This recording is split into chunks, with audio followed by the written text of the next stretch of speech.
क्रांति कैसे आएगी? या फेसबुक से आ जाएगी?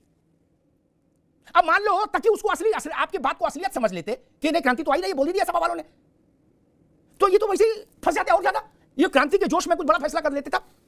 ये तो अच्छा कि आपको जानते हैं इन्होंने भी कोई लोड नहीं लिया।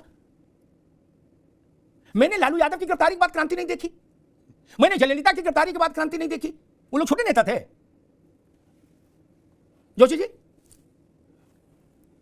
अमिताभ जी, आज का दिन उन लोगों का है, भारतीय जनता पार्टी के लोगों का, उनके समर्थकों का, जिनके भ्रष्टाचार डीएनए में है। और भ्रष्टाचार डीएनए में इसलिए है जिस पार्टी का राष्ट्रीय अध्यक्ष बंगारू लक्ष्मण सरेआम कैमरे में रिश्वत लेके देश को भ्रष्टाचार की एक नई पाठ पढ़ाता हो, आज उनका दिन है कि वो भ्रष्टाचार पे नया नया लेक्चर दे।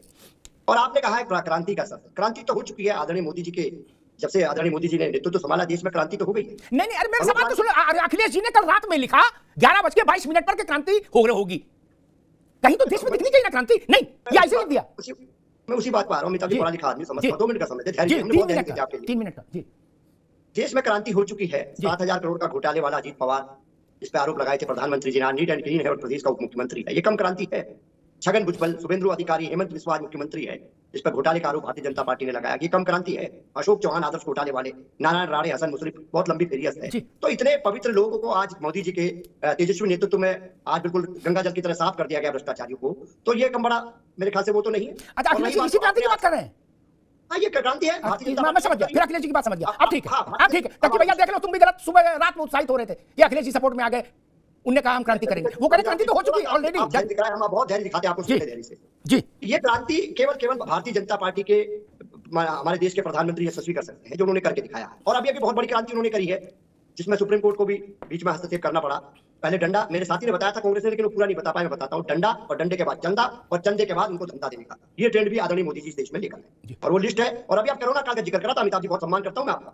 उस कोरोना काल में उस कंपनी को धंधा दे रहे थे जो वैक्सीन बना रही थी, ये भी चंदे में धंधा माननीय प्रधानमंत्री जी ने करके दिखाया। कोरोना का आपने उदाहरण देने का काम करा। और क्रांति कैसे होती है? केजरीवाल का विषय है आज, आप उस पर कुछ नहीं बोले, बाकी दुनिया में। मैंने पूछा, कहां बोले हो? मैं एक मिनट रुकना होगा। मैंने पूछा, अखिलेश जी ने कहा केजरीवाल की गिरफ्तारी, सुन लीजिए वाक्य फिर से, केजरीवाल की पुरानी बात नहीं, उन्होंने कहा केजरीवाल की गिरफ्तारी जो 11 बजे अनाउंस हुई है, इसके बाद क्रांति जन्म लेने जा रही है, जन क्रांति। मैं उस क्रांति को ढूंढ रहा हूं, आपने बोले नहीं उस पर। ये तो रप्पा के पिताजी तक आप बता गए। अमिताभ जी, जैसे आप भी छोड़ते नहीं, मैं भी छोड़ता नहीं, हम लोगों का लगभग 30 साल का कैरियर है। आप पत्रकारिता के, मैं भी राजनीति में बड़ा धक्के खाया आदमी। अब आ जाता हूँ आपकी क्रांति।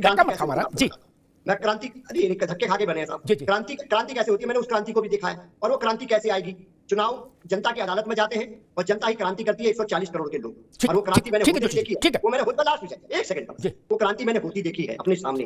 आदरणीय वाजपेयी जी की सरकार थी, इंडिया का नारा था, और कहां गायब हो गए मैंने देखा। ठीक, चलिए तब तो 4 जून को इस पर कसौटी पर कस जाएगी आपकी क्रांति। क्या 4 जून को इस समय हम आप बात करेंगे तो या तो हम माफी मांग लेंगे, आप माफी मांग लेंगे, भागने की गुंजाइश कहीं सुनी बातों में नहीं। क्या रखा है भाई में?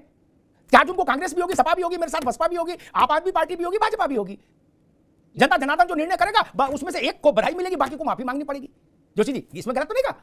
ईमानदारी की बात, माफी तो मांगनी पड़ेगी। हमारे उसमें ये तो हम भागने की इजाजत तो देंगे नहीं। अमिताभ जी, हम तो भागने वाले भी नहीं है ना, आप नहीं हो, मैं बता रहा हूं, सोचेगा भी तो नहीं देंगे। ठीक, खेमचंद जी, ठीक है, खेमचंद जी, कहा जा रहा है कि भाई हम जेल से सरकार चलाएंगे। आतिशी ने कहा अरविंद केजरीवाल मुख्यमंत्री थे, मुख्यमंत्री हैं, मुख्यमंत्री रहेंगे, वो अपने घर में रहें और चाहे रहें तिहाड़ में मनीष के साथ।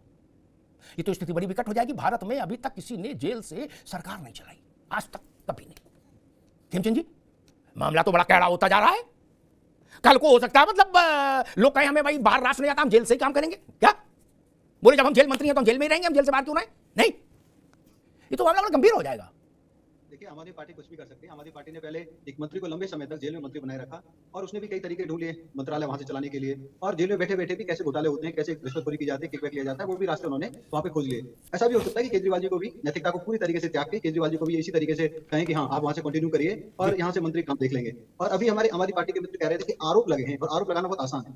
मित्र, आपने जो पार्टी शुरू की थी, सब पे आरोप ही लगाए थे, और आरोप भी आप कहते थे कि आपके पास पोथियां पड़ी हैं, आपके पास बड़ी बड़ी पोट्री बनी हुई है सभी के खिलाफ, शीला जी के खिलाफ, राहुल जी के खिलाफ, प्रियंका जी के खिलाफ, भारतीय जनता पार्टी के नेताओं के खिलाफ। बाद में आपने भारतीय जनता पार्टी के कई नेताओं से माफी मांगी, रिटर्न में माफी मांगी, कोर्ट में माफी मांगी, और नेताओं से भी माफी मांगी। और उस समय